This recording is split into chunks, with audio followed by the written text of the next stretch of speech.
Hello everyone, Assalamu alaikum and welcome back to my YouTube channel. My name is Muhammad Umair, currently working as a biomedical scientist in NHS England. If you're new on my channel, I would like to say welcome. This is the channel where I provide the information related to medical disciplines. If you are related to any medical profession, I'm here to help you out to get a job in the UK. आज की video में जो specifically मैं बात करूंगा वो nursing के बारे में बात करूंगा कि how nurses can get job in the UK और how they can get registered with nursing and midwifery council in the UK.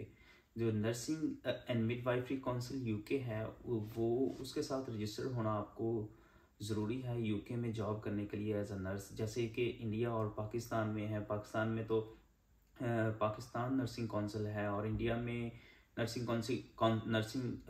Council होगी मे बी, तो उसके साथ आप रजिस्टर्ड होते हैं। इसी तरह आपको यूके में एज अ रजिस्टर्ड नर्स काम करने के लिए भी यूके की नर्सिंग एंड मिडवाइफरी काउंसिल से रजिस्टर होना पड़ता है। तो आज के वीडियो को स्टार्ट करते हैं। स्टार्ट करने से पहले कुछ चीज़ें बताऊं कि जो चीज़ें आपको चाहिए एजुकेशन के बारे में होता है कि आपकी क्या क्वालिफिकेशन होनी चाहिए कि आप उसके लिए एनएमसी के लिए अप्लाई कर सकें, यानी नर्सिंग एंड मिडवाइफरी काउंसिल के लिए अप्लाई कर सकें। तो इसमें ये होता है कि आपका बीएससी नर्सिंग हो डिग्री या फिर जनरल नर्सिंग आपने की हो तो भी आप अप्लाई कर सकते हो। सेकेंडली जो एक्सपीरियंस कितना चाहिए होता है इसके बारे में लोगों को डाउट होता है। आपको एक्सपीरियंस बेसिकली नहीं चाहिए होता है यूके में।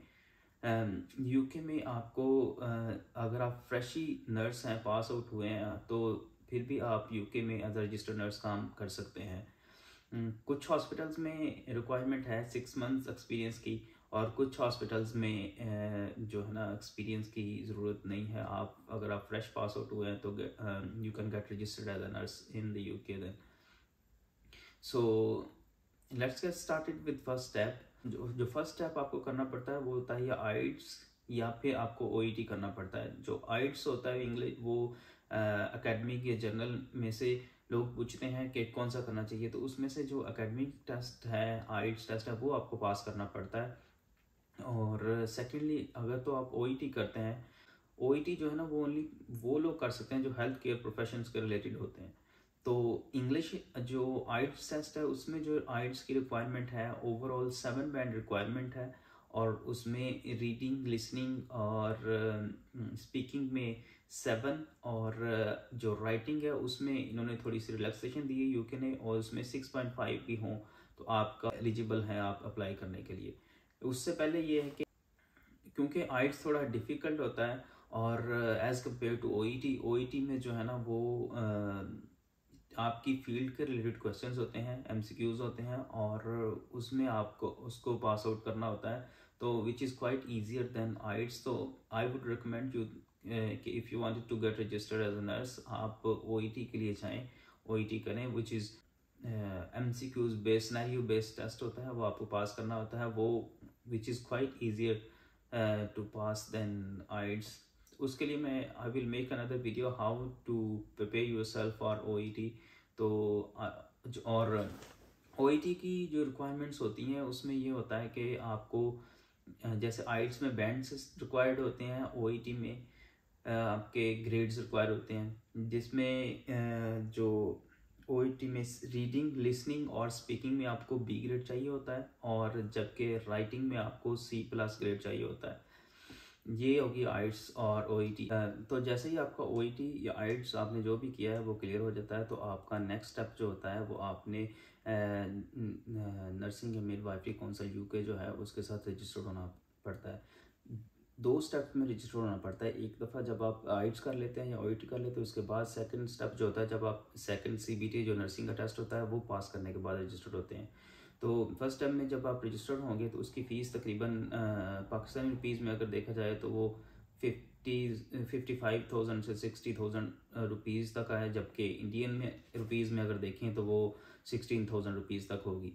तो उसके साथ रजिस्टर्ड होते हैं। रजिस्टर होने के लिए आपको क्या करना है, आपको अपनी डिग्रीज़ जो अपनी नर्सिंग का डिप्लोमा या बीएससी नर्सिंग की हुई है वो भेजना है और उसके अलावा आपका एक्सपीरियंस लेटर भेजना है, अपने रेफरेंसेस भेजने हैं कोई यूनिवर्सिटी से या कॉलेज से जहाँ से आपने बीएससी की है, और फिर सेकेंडली आपका जो वर्क एक्सपीरियंस है वहाँ से आपने एक रेफरेंस लेना है, वो भेजना है। तो ये चीज़ें भेजने के बाद एनएमसी क्या करेगा, एक वेरिफिकेशन के लिए एक ईमेल सेंड करेगा टू टू यूनिवर्सिटी और कॉलेज, और जो एक्सपीरियंस आप लेटर प्रोवाइड किया जिस हॉस्पिटल का आपने, वहाँ उनको सेंड करेगा वेरीफाई करने के लिए कि आप वहाँ से स्टडी की हुई है या आप वहाँ से पढ़ा हुआ है या नहीं पढ़ा हुआ, या वहाँ पे एक्सपीरियंस आपका है या नहीं है। और ये प्रोसेस है, it normally takes like 14 days. और अगर ये ऑन टाइम रिप्लाई कर देते हैं अगर एनएमसी की ईमेल्स का, और आपकी जो नर्सिंग काउंसिल है वो आपकी कंट्री की, पाकिस्तान या इंडिया की, उनको ईमेल करेगा और उनकी वेरिफिकेशन की ईमेल रिप्लाई अगर जल्दी आ जाएगा तो विद इन 14 डेज आपका ये काम हो जाता है। जैसे ही आप एनएमसी के साथ फर्स्ट रजिस्टर्ड हो जाते हैं, उसके बाद ये होता है कि कुछ एजेंसीज़ हैं, जैसे इंडिया में तो हैं, पाकिस्तान में भी आई थिंक कुछ ना हैं एजेंसीज़, वो क्या करती हैं कि वो आपका समटाइम वो आपका इंटरव्यू कंडक्ट करवा देती हैं हॉस्पिटल्स के साथ यूके में, और वो आपको इंटरव्यू से पहले आपकी प्रिपरेशन भी करवा देती हैं जॉब के लिए। तो और कुछ करवाती हैं सीबीटी एग्ज़ाम के बाद। तो आप, अगर आपके पास एजेंसी नहीं है, आपको नहीं पता किसी एजेंसी का, तो आप सीबीटी एग्ज़ाम क्लिक करें पहले, और रजिस्ट्रेशन के बाद आपने सीबीटी एग्ज़ाम बुक करना होता है, जो कि UK nursing and midwifery council लेती है, और उसकी फ़ीस तकरीबन पाकिस्तानी रुपीज़ में 25 to 30,000 रुपीज़ होती है, और अगर इंडियन रुपीज़ में देखा जाए तो वो 7-8 हज़ार रुपीज़ में होगी। और जैसे ही आप, वो एग्ज़ाम बड़ा इजी होता है और उसमें 120 एमसीक्यूज़ क्वेश्चन होते हैं, मल्टीपल चॉइस, वो आपने क्लियर करना होता है। और वो करने के बाद आपका जो नेक्स्ट स्टेप होता है, आपने फिर, अगर आपके पास एजेंसी नहीं है तो आपको जो एजेंसी है वो इंटरव्यू कंडक्ट करवाएगी, जो डिफरेंट हॉस्पिटल्स में। आप सीबीटी के पहले भी इंटरव्यू के लिए अपीयर हो सकते हैं और बाद में भी हो सकते हैं, लेकिन कोशिश ये करें कि सीबीटी करने के बाद जो है ना वो करें, ताकि पास आपके जो ओईटी है वो एक्सपायर हो जाता है विद इन 2 ईयर्स, और आइट्स भी, तो आपके पास आपको ज़्यादा टाइम ना लगे। तो सीबीटी जैसे ही क्लियर हो जाएगा, आपने फिर क्या करना जी, आपने सेकंड रजिस्ट्रेशन अप्लाई करनी है। सीबीटी क्लियर करने के बाद आपने एनएमसी के साथ जो सेकंड रजिस्ट्रेशन अप्लाई करनी, तो इसके लिए कुछ और डॉक्यूमेंट्स आपको चाहिए होते हैं जो आपने सबमिट करने होते हैं एनएमसी को। उसमें ये आपका पुलिस क्लियरेंस सर्टिफिकेट होता है, और आपका मेडिकल होता है, आपका जो डेजिग्नेटेड कुछ क्लिनिक्स हैं यूके गवर्नमेंट की तरफ से, वहाँ से। और फिर उसके अलावा आपने फिट फॉर प्रैक्टिस जो एक सर्टिफिकेट होता है वो बनवाना होता है, किसी भी हॉस्पिटल से या किसी प्राइवेट क्लिनिक से आप बनवा सकते हैं, वो देना होता है। ये सारी चीज़ें आपने सबमिट करनी होती हैं फॉर सेकंड रजिस्ट्रेशन के लिए। और आपको एक प्रूफ ऑफ एड्रेस भी देना पड़ता है। सो proof of address, police clearance certificate and medical fitness certificate और टीबी टेस्ट, ये 4 चीज़ें आपको सबमिट करनी होती हैं सेकंड रजिस्ट्रेशन के लिए। अगर सीबीटी करने के बाद आपका बाद में इंटरव्यू होता है तो आप इंटरव्यू दें ट्रस्ट के साथ। इंटरव्यू जब हो जाता है तो वो आपको फिर सीबीटी का रिज़ल्ट देखते हैं, आपको इंटरव्यू के बाद आपको ऑफ़र लेटर दे देते हैं कि आपको हम जॉब दे रहे हैं। तो इस वक्त तक अभी आप जब proper UK nursing and midwifery council के साथ रजिस्टर्ड नहीं हुए अभी तक प्रॉपर, जो एनएमसी पिन अभी तक नहीं मिला आपको, लेकिन आपको जॉब मिल जाती है। ये जो जॉब होती है, ये बैंड 4 की जॉब होती है और बैंड 4 की पे मिलती है। लेकिन जैसे ही आप प्रॉपर रजिस्टर्ड हो जाते हैं, आपको एनएमसी का पिन मिल जाता है, तो फिर बैंड 5 की पे मिलती है, वो जो कि 27,055 पाउंड पर एनम होती है। और जैसे ही आप है ये इंटरव्यूज़ वगैरह आपके क्लियर हो जाते हैं और उनको वो ट्रस्ट आपको ऑफ़र लेटर दे देता है। ऑफ़र लेटर देने के बाद वो क्या करते हैं कि आपको COS देते हैं, सर्टिफिकेट ऑफ स्पॉन्सरशिप। जब वो सर्टिफिकेट ऑफ स्पॉन्सरशिप आपको मिलता है तो ये चीज़ें लेके आपने, और COS लेके फिर आपने वीज़ा अप्लाई करना होता है। जब आप वीज़ा अप्लाई कर देते हैं और वीज़ा आ जाता है, तो वीज़ा अप्लाई करने के बाद आपने टिकट बुक करनी होती है और यूके आ जाना होता है। और इसके बाद जो सेकंड स्टेप होता है वो होता है कि आपने यूके आने के बाद जब आपने जॉब ज्वाइन कर ली, तो आपने फिर सेकंड जो एग्ज़ाम होता है नर्सिंग का, वो ऑस्की एग्ज़ाम होता है। एग्ज़ाम्स जो होता है वो पास करना होता है। ऑस्की एग्ज़ाम, उसकी जो ट्रेनिंग है वो नॉर्मली आप हॉस्पिटल जब आते हैं, जॉब स्टार्ट करते हैं, तो वही आपको उसकी ट्रेनिंग प्रोवाइड करते हैं। और वही आपकी फ़ीस भी पे करते हैं। अगर फर्स्ट 2 अटैम्प्ट में आप पास कर लेते हैं तो 2 अटैम्प्ट की फ़ीस जो है ना वो आपकी हॉस्पिटल जो है ना वो कवर कर लेता है। अगर आप पहली दफ़ा फेल हो गए, दूसरी दफ़ा फेल हो गए उसकी एग्ज़ाम में, तो थर्ड टाइम अगर आप अपीयर हो रहे हैं तो थर्ड टाइम आपको खुद पे करना पड़ता है उसकी फ़ीस को। लेकिन अगर फर्स्ट टाइम में या सेकंड अटेम्प्ट में आप क्लियर कर लेते हैं तो वो हॉस्पिटल पे करता है। और जब जैसे ही आप ऑस की एग्ज़ाम भी क्लियर कर लेते हैं तो उसके बाद आपको जो एनएमसी है, nursing and midwifery council UK, वो आपको नर्सिंग जो काउंसिल के साथ रजिस्ट्रेशन की पिन दे देते हैं। वो पिन जब मिल जाती है तो फिर आप रजिस्टर्ड बैंड 5 नर्स बन जाते हैं यूके में।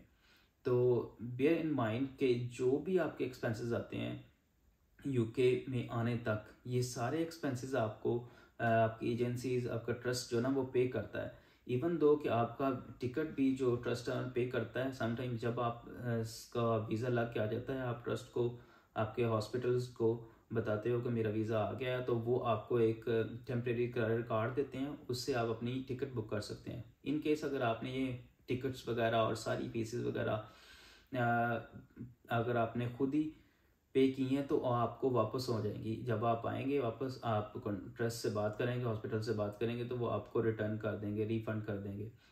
सेकेंडली, जब आप आ जाते हैं यूके में तो आपको ट्रस्ट जो है ना वो अकोमोडेशन भी देता है फॉर फर्स्ट 2 मंथ्स के लिए, ताकि आप आके अकोमोडेट हो सकें और अपनी जो अकोमोडेशन है उसको ढूंढ सकें, उसका एक्सपेंसेस भी देते हैं।